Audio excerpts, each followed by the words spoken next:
Good evening. What you need to know. BC says it will file Trans Mountain reference case by end of April. Story continues below. Advertisement. British Columbia will submit its constitutional reference on Kinder Morgan's Trans Mountain pipeline project by the end of the month. BC Environment Minister George Heyman says BC has squared off against Alberta and the federal government over the pipeline, which would bring bitumen from the oil sands to the Pacific Ocean where it would then be exported.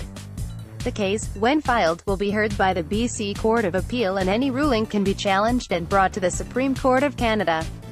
Prime Minister Justin Trudeau hosted a meeting in Ottawa on Sunday with Alberta Premier Rachel Notley and BC Premier John Horgan, but both provincial governments maintained their position on either side of the issue. Kinder Morgan has said that it would stop all non-essential spending on the pipeline unless it can reach an agreement with BC by May 31st. If you need go get caught up on the feud between Alberta and BC, and how we got here, we've created a guide on the topic. Wynne calls rival Ford bully, compares him to Trump. Ontario Premier Kathleen Wynne fired back at Ontario PC leader Doug Ford, calling him a bully, and comparing him to U.S. President Donald Trump. Doug Ford sounds like Donald Trump, and that's because he is like Donald Trump. He believes in an ugly, vicious brand of politics that traffics in smears and lies. He'll say anything about anyone at any time because just like Trump, it is all about him, Ms. Wynne said earlier today. The Liberals, who have consistently trailed in opinion polls in the run-up to the June provincial election after 15 years in power, have gone on the offensive against Mr. Ford, launching an ad campaign where they hope to tell Ontarians about the real Doug Ford. Bank of Canada holds rates steady, remains cautious on future hikes. The Bank of Canada is continuing to build a case for higher interest rates, just not right now. The central bank kept its key rate unchanged at 1.25% today, citing weakness in housing, trade and investment in export-oriented sectors. After years of super low interest rates, Canada's central bank began to increase rates in June of last year. Analysts expect the bank to increase rates once more this year. The Bank of Canada also released its adjusted expectations for how the Canadian economy will do the rest of the year, predicting 2% growth in 2018, down from its previous estimate of 2.2%. The economy is expected to expand by 2.1% and 1.8% in 2019 and 2020, respectively, according to the bank's estimates. This is the Daily Evening Update newsletter. If you're reading this online, or if someone forwarded this email to you, you can sign up for Evening Update and all Globe newsletters here. Have feedback? Let us know what you think. Story continues below. Advertisement. Market Watch. Canada's main stock index rose for the fifth straight day to reach a 4-week high, as energy and metal mining companies led broad-based gains, boosted by higher commodity prices. The Toronto Stock Exchange is S. In New York, the S. The Dow Jones Industrial Average fell 38.63 points, or 0.16%, to 24,748. The S. Got a news tip that you'd like us to look into? Email us at tips@globeandmail.com. Need to share documents securely? Reach out via SecureDrop.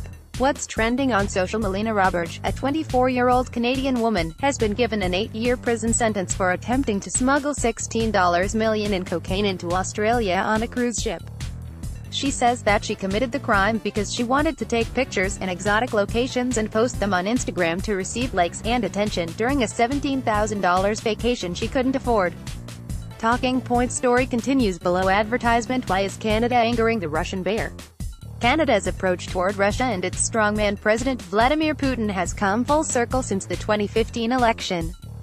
We've blown cold and warm and cold again, with governmental and ministerial changes in Ottawa underscoring how personalities and domestic politics, not longer-term strategic objectives, dictate our foreign policy. Conrad Yakubiski, for subscribers, make Mali about peacekeeping, not politics. Before Canada deploys to Mali, let's be told what the actual objective is.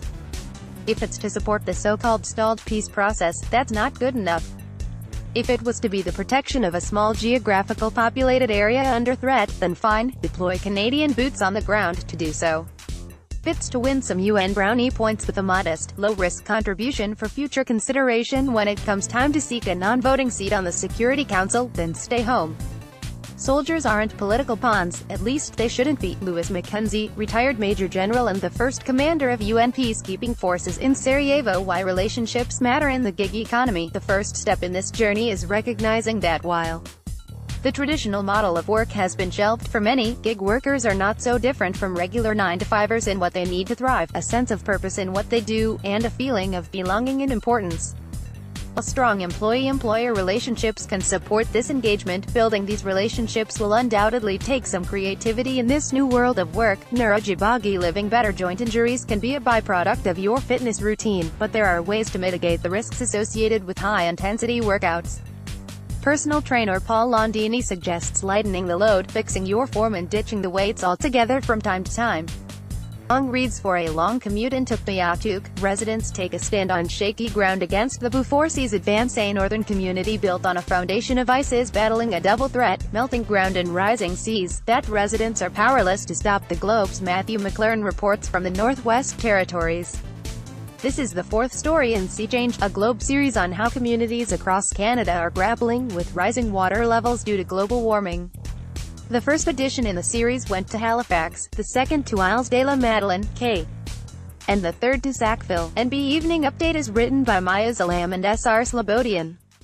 If you'd like to receive this newsletter by email every weekday evening, go here to sign up. If you have any feedback, send us a note.